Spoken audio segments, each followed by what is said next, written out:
Bienvenue à tous. On va commencer sur de la musique par bouger librement, sans parler, sans utiliser de mots. On se comprendra autrement.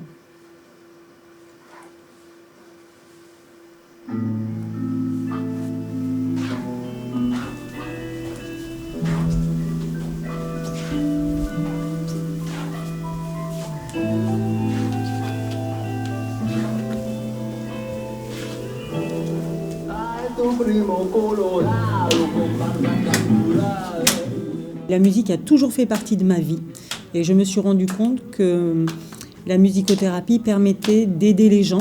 En fait, dans mon métier, j'avais envie de trouver un outil plus vivant que celui que j'avais.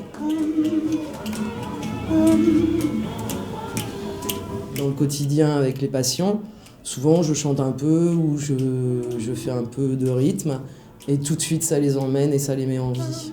La musique pour moi est un vecteur fantastique et même si j'aidais les gens dans mon métier, puisque je faisais du conseil juridique, il manquait un aspect humain.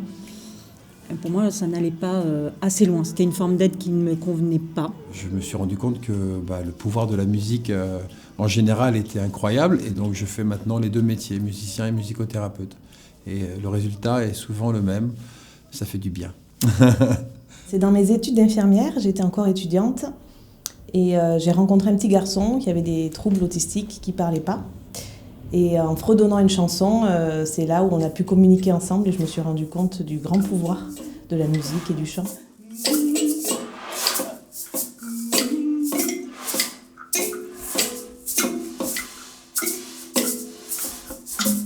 Je suis le président de l'association, ça veut dire que je réunis les personnes. J'ai monté l'association avec Stéphane Seva et d'autres musicothérapeutes il y a quelques années, donc je suis là depuis le début. Ça fait longtemps qu'on a envie de développer la musicothérapie, de la faire connaître et de la faire aller partout, là où il y a des humains, de la naissance à la fin de vie. Le but de l'association, c'est donc d'être visible un petit peu sur les réseaux sociaux et l'organisation d'ateliers découvertes. Ce ne sera pas des séances de musicothérapie, mais ce sera des ateliers découvertes. Et on a un projet, c'est de faire une fois par an un colloque sur la musicothérapie à Bordeaux. Et faire découvrir la musicothérapie et faire savoir que ça existe, surtout.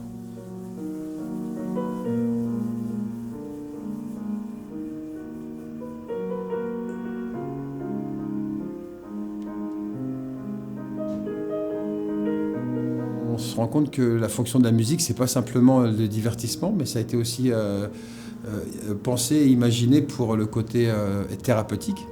Elle a toutes les fonctions. Elle anime, elle apaise, elle fait revenir la mémoire, elle crée du lien, elle permet des révoltes, elle permet tout.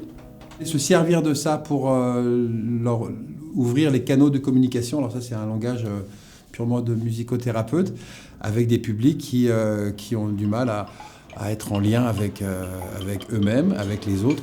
Et la médiation de la musique, pour ça, a fait ses preuves d'une certaine efficacité. Et il y a des moments où on n'a pas les mots, où c'est trop difficile de sortir les mots, et mettre en son, mettre en musique, ça permet d'exprimer plein de choses.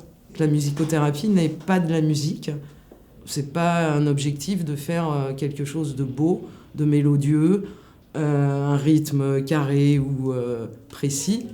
C'est vraiment essayer de faire sortir quelque chose de soi par le son.